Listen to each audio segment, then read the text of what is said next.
All right, we're back. News of the day type video, and you've got to love how the Ottawa Senators managed to make news during everything that's going on in 2020. Eugene Melnyk has to be a difficult man to deal with. Let's just be honest here. Eugene Melnyk, they were trying to figure out a deal to get a new building into downtown Ottawa, and he manages not to make that work. And now the Ottawa Senators Foundation has cut ties with the team. It's a charity. It's charitable foundation. It's cut tie. It's Ottawa Senators is in the name. They're called the Ottawa Senators Foundation. Be like if the Toronto Maple Leafs cut ties with MLSE. Like, it's just what? So Melnyk apparently wanted some of the funds to go to organ donation awareness. Just fine. That's a perfectly fine thing, except that their money goes to support youth programs in parts of Quebec and Ontario.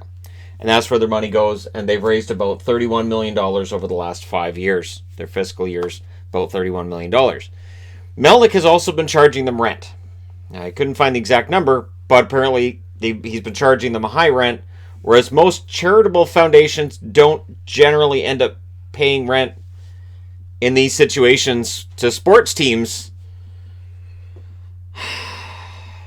What do I get out of this? Eugene, it's for charity.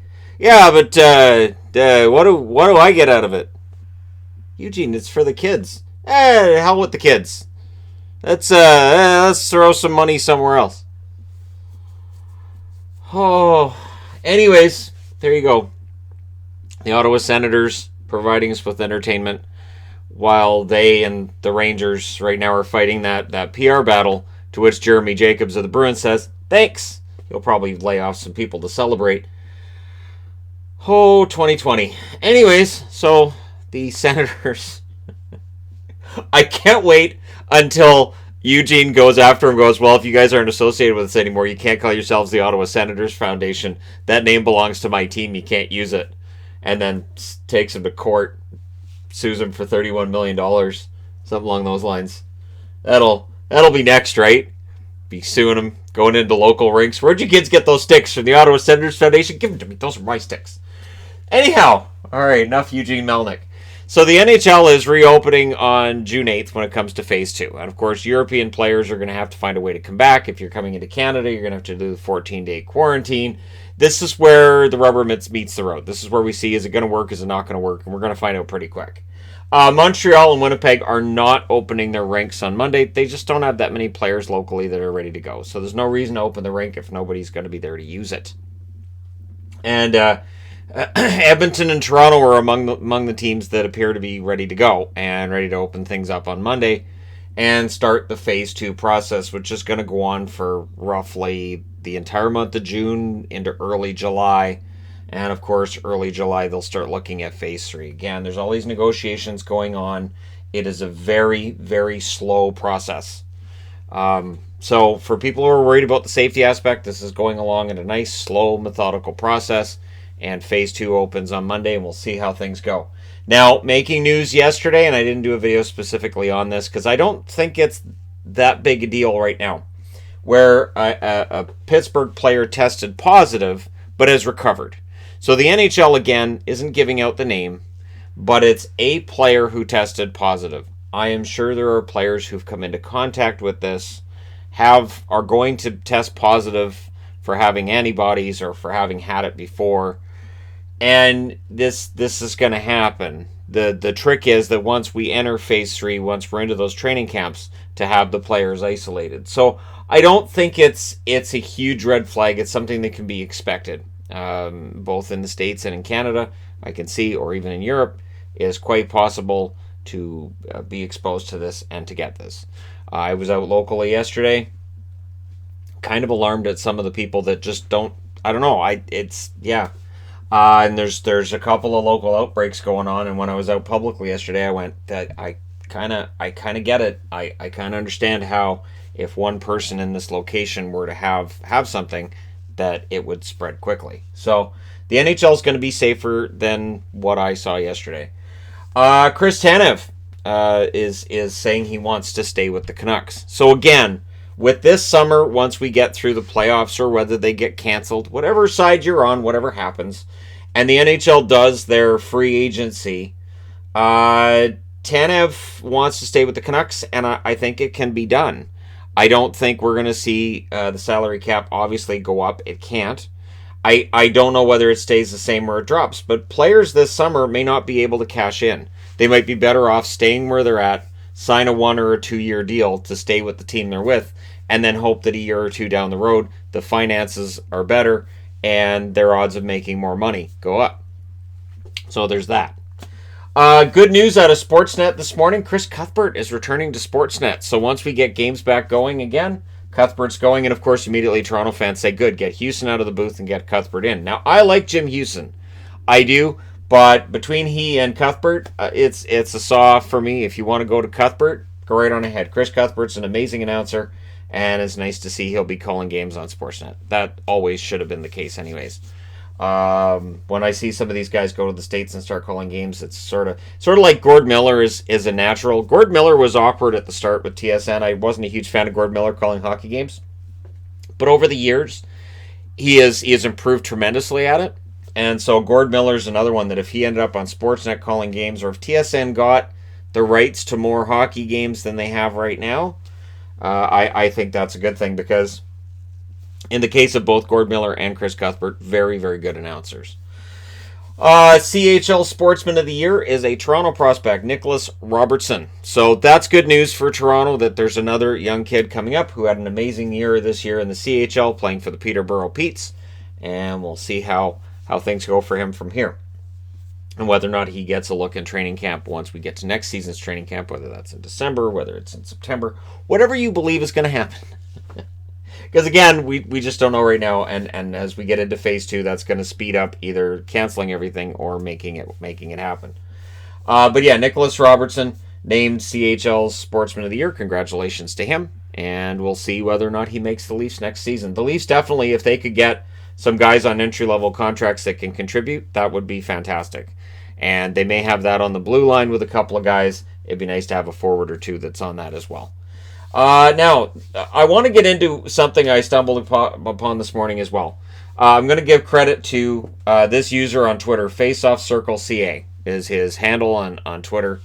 The AEHL is having a problem. So in the midst of all of the protesting we're seeing south of the border, the AEHL has a problem when it comes to people choosing very offensive names, both for players and for their teams, and very, very juvenile names that are, I mean, not your old-fashioned fun ones either, where you'd make something that might be a phallic reference or something sophomoric like that, but things that are just straight out offensive.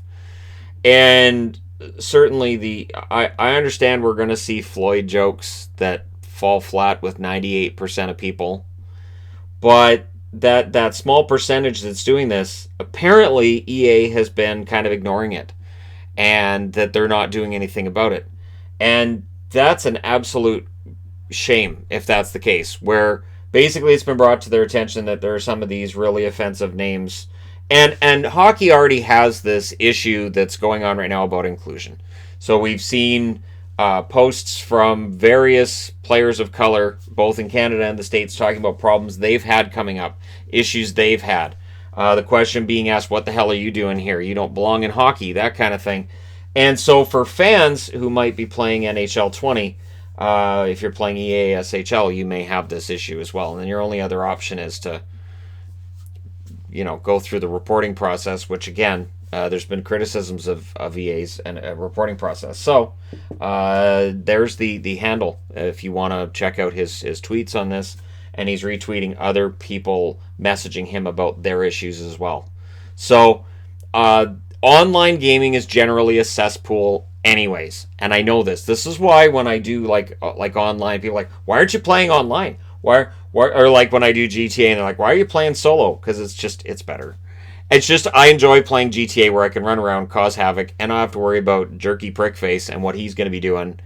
And just, whatever. And just some of the stuff that you'll hear if you have the chat turned on is just, yeah. And this is not new.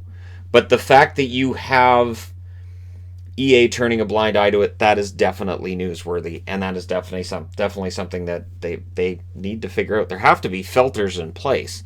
Some of these names that I saw, it's just a matter of putting a letter in the middle of a word. There are ways to put filters in.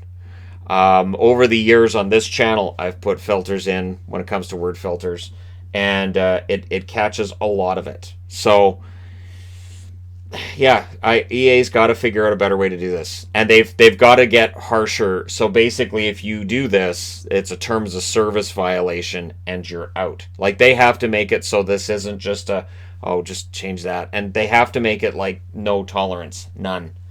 Now, also an economically related story to everything else that's been going on. 46 staff members laid off today by The Athletic. So as we're going through this period of advertising revenue being much lower, this is something that we see happening with sports. When it comes to sponsorships, are going to be an issue, and just the fact that we're not seeing sports in North America outside of NASCAR and UFC and a couple other items. Obviously, we're watching in North America from Europe. Staff are getting laid off, and we are facing a situation where there's, the last count I saw, it was 40 million in the U.S.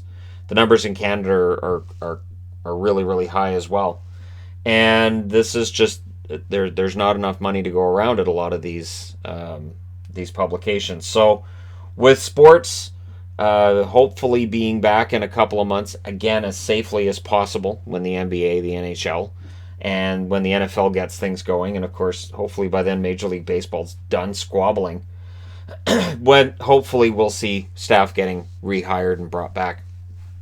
But it is a tough time. And, I think that with the unrest added to everything else, I think that's made it even stronger. I know personally, looking at the overall numbers, large drop this week. And I'm not talking about viewership. Viewership's been great, but yeah, the ad revenues has been a large drop, and I think it's related to just the fact that a lot of people out of work, and so we're going through this time right now, and I know we'll come through it. And I'm here daily to talk to you fine people about things of the hockey world, and I've got other boards set up for other hockey topics, and we'll get to that throughout the rest of today. But wherever you are, be safe. Just do things as safely as possible. And hey, we will get through 2020. It will not defeat us. Don't forget to hit like and subscribe if you're browsing your way through. You just happened upon this video. And hey, thank you guys so much for all your support. And I will talk to you again soon.